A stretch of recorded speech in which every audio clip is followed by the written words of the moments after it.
Oh la bombasso les amis, j'espère que vous allez tous bien.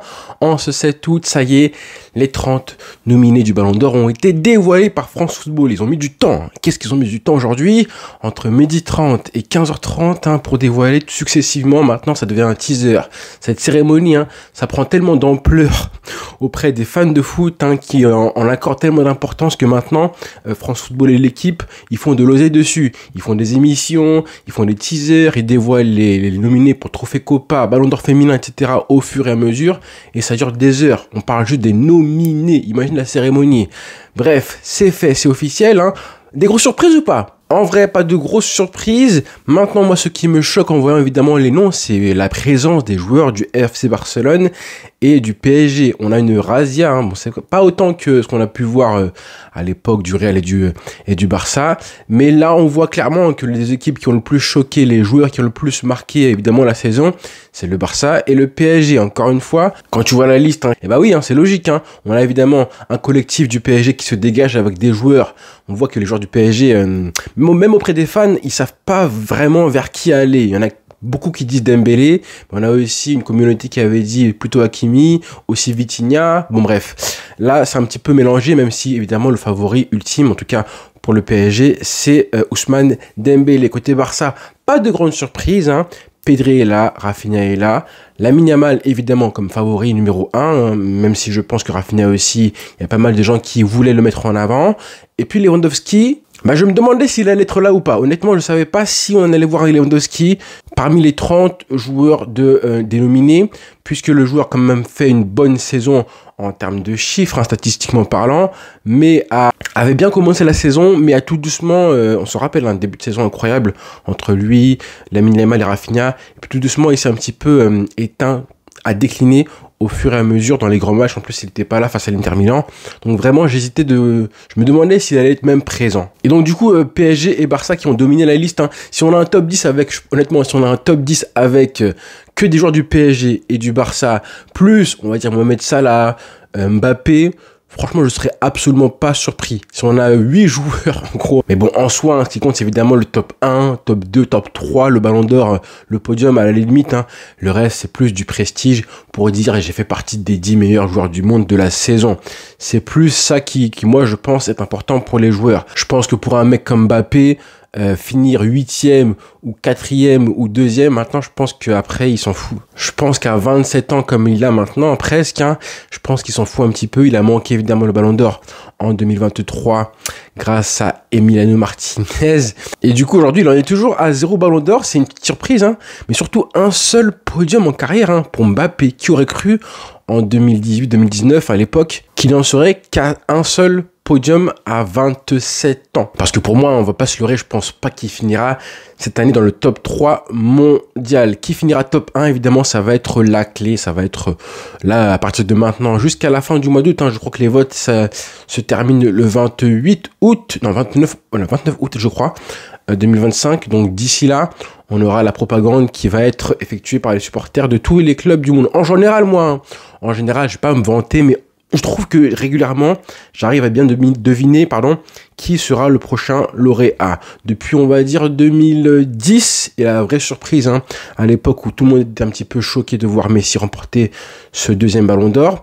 Après, j'ai commencé à m'y intéresser vraiment et à un petit peu deviner à l'avance quels étaient les critères et quelle était l'ambiance générale qui permettait de deviner qui serait le prochain lauréat. Et en général, je me trompe pas très souvent, à vrai dire pratiquement jamais, sauf 2 fois, à savoir 2013, la fameuse fois, on se rappelle des circonstances un petit peu bizarres, le lobby de Florentino Pérez, le lobby du Real Madrid, l'entourage de CR7, du bashing un petit peu des Français et surtout,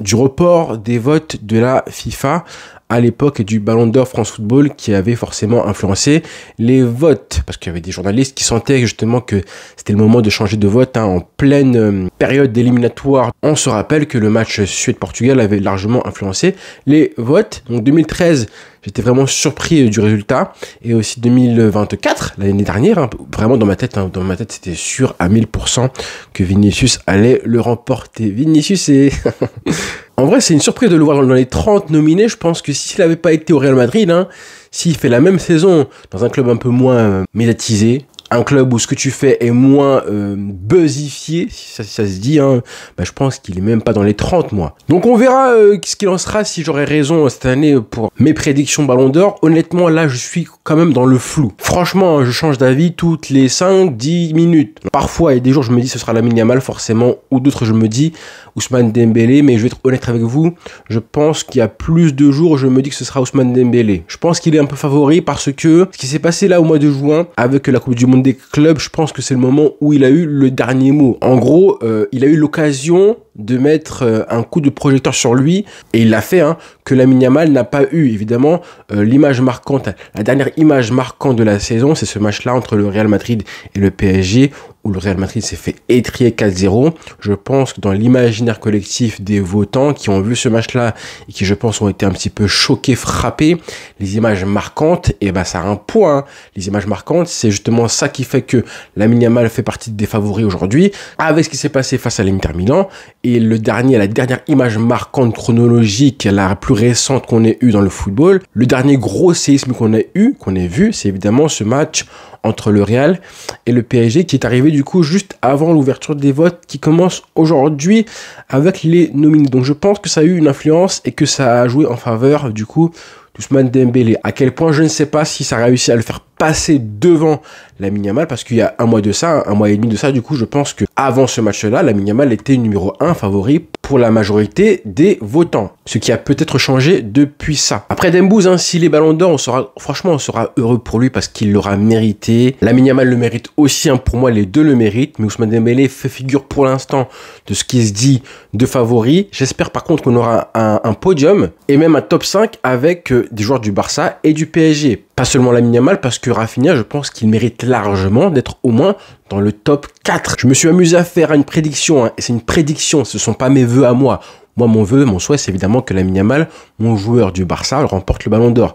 Mais là, je vais vous donner mon top 10 prémonitoire, c'est ça, oui. Donc une prémonition de une prédiction de ce que je pense voir comme top 10 au Ballon d'Or en septembre prochain. Du coup, en premier, je pense 51% 49 en faveur de Ousmane Dembélé. En deuxième, Lamine Yamal. En troisième, Vitinha.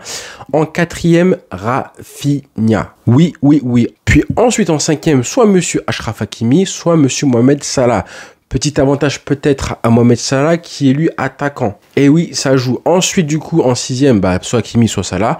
En septième, Pedri. Septième, Pedri, ce qui ferait qu'on aurait 3 joueurs du Barça dans le top 7 du Ballon d'Or. En huitième, du coup, j'ai mis Kylian Mbappé. En numéro 9, Donnarumma aussi. Lui, il faut le respecter. Et en 10e, j'ai hésité entre Désiré Doué et Lautaro Martinez. Donc, je pense que Lewandowski sera assez loin dans le classement, dans les profondeurs du classement.